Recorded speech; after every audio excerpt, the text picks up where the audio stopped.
পাইছি। ৫ আগস্ট গণঅভ্যুত্থানের পর থেকেই আশ্রয় নিয়ে ভারতেই আছেন শেখ হাসিনা। এরপর থেকে টানা পড়েন দুই দেশের দ্বিপাক্ষিক সম্পর্কে। সম্প্রতি সীমান্ত হত্যা ও সংখ্যালঘু ইস্যুতে নয়াদিল্লির বক্তব্যের কড়া প্রতিবাদে সরব অবস্থানে ঢাকা। বাংলাদেশ থাকবে না বাংলাদেশ। অন্যদিকে অব্যাহতভাবে বাংলাদেশ বিরোধী অপপ্রচার চালাচ্ছে ভারতের কিছু গণমাধ্যম। আগরতলায় বাংলাদেশ মিশনে হামলা চালায় ভারতীয় একটি গোষ্ঠী, আর কলকাতায় উপকমিশনের সামনে হয় বিক্ষোভ।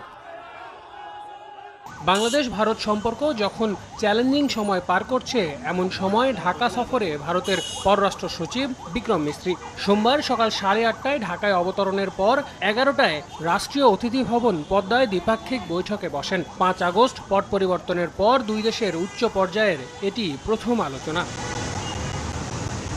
পররাষ্ট্র সচিব পর্যায়ের এই বৈঠকে তিস্তার পানি বন্টন, সীমান্ত হত্যা বন্ধ, ভিসা কার্যক্রম স্বাভাবিক করা এবং দ্বিপাক্ষিক বাণিজ্য ইস্যুতে আলোচনা হয়। সাম্প্রতিক কূটনৈতিক টানাপোড়েন কাটিয়ে ওঠার বার্তাও দুই দেশের তরফে বেশ গুরুত্বের সঙ্গে আলোচনা হয়।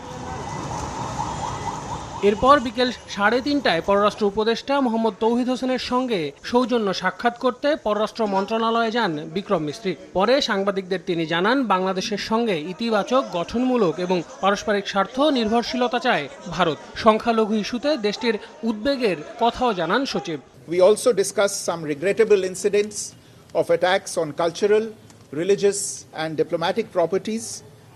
We expect overall a constructive approach on all these issues by the Bangladesh authorities, and we look forward to moving the relationship forward in a positive, forward-looking and constructive direction. সম্পর্ক গভীর করতে অন্তর্বর্তী সরকারের সঙ্গে ভারত আরও নিবিড়ভাবে কাজ করতে চায় জানিয়ে বিক্রম মিস্ত্রি বলেন, দুই দেশের যৌথ প্রকল্পগুলো যথানিয়মে চালু থাকবে। In the development projects that have been executed on the ground in Bangladesh and that continue to be developed, there is no reason why this mutually beneficial cooperation should not continue to deliver in the interests of both our peoples.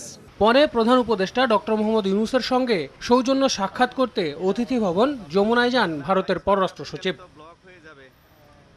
আল আমিন তুষার, সময় সংবাদ, ঢাকা।